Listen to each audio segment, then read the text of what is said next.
The abuse started when I was 10 years old. I'd be laying with my dad in bed, in my parents' bedroom, watching TV. My mom would work third shift, and one night he asked me if I knew what sexual parts were.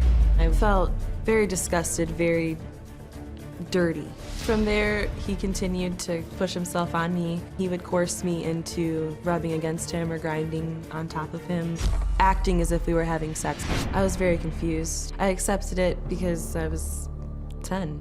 On one occasion, Earl asked me to come down to his room. He would leave the door cracked and having sex with my mom, and he wanted me to watch. I did it because I wanted to please him. By the time I was 11, we were actually having sex. This was happening about 4 nights a week, and the nights my mom would be working. Finally got the courage to tell my mom. She immediately talked to Earl, but he made it seem like we were just cuddling on the couch together. After that, the whole thing was just swept under the rug. As I got older, the abuse continued. I knew that as soon as my mom would walk out the door, my dad would have sex with me. It was very terrifying. By the time I was about 15, I didn't want my mom having sex with him. I was his. I belonged to him. I was extremely brainwashed and manipulated by him at that point. So much so that I felt that I was in love with him. At 11 years old, Amanda says she tried to tell her mother what was going on, but Earl explained it away. He said, look, it was just innocent cuddling on the couch. Then 7 years ago, when Amanda was now 18, she tried to tell her family about the abuse, but then she recanted. I became very rebellious. I started acting out because of what was happening to me. I was screaming for attention in very negative ways, and my mom sent me to a counselor. I ended up telling my grandmother and my counselor that my father had been molesting me. Immediately, CPS and the police got involved, and they began interviewing my family. But Earl had me very well wrapped around his finger. Earl told me we had a special bond. Nobody would ever come between us. Nobody would ever understand our relationship. And if I told anyone about it, I'd be ripped from my family. My family would be torn apart. I decided to protect my family's happiness and sacrifice my own.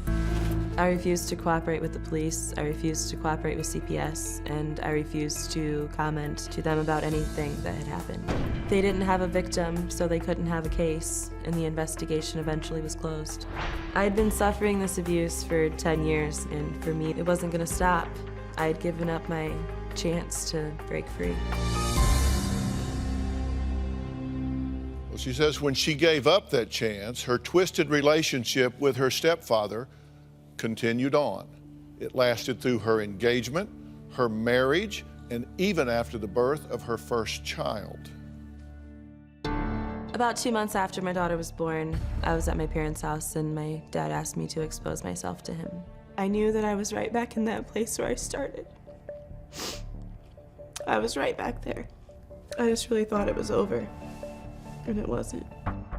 Sometime later, I was visiting my parents, and my dad and I were in the garage. I just remember being pushed up against this table, and my dad is doing what he always has done.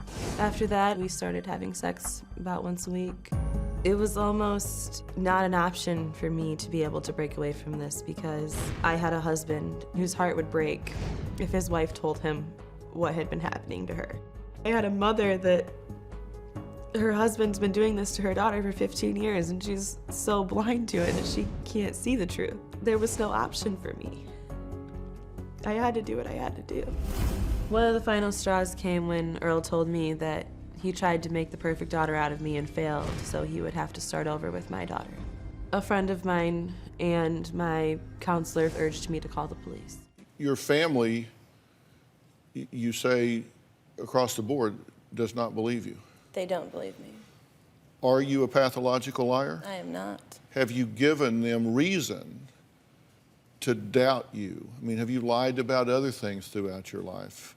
I mean, I guess when I recanted my statement, that was a little confusing for everybody. And I'm sure that when I was 11, and I told and Earl manipulated the situation and I agreed with him, I mean, I'm sure that's all confusing for them. Do you have a story or a question for me? Click the link in the description and tell me what in the world is going on.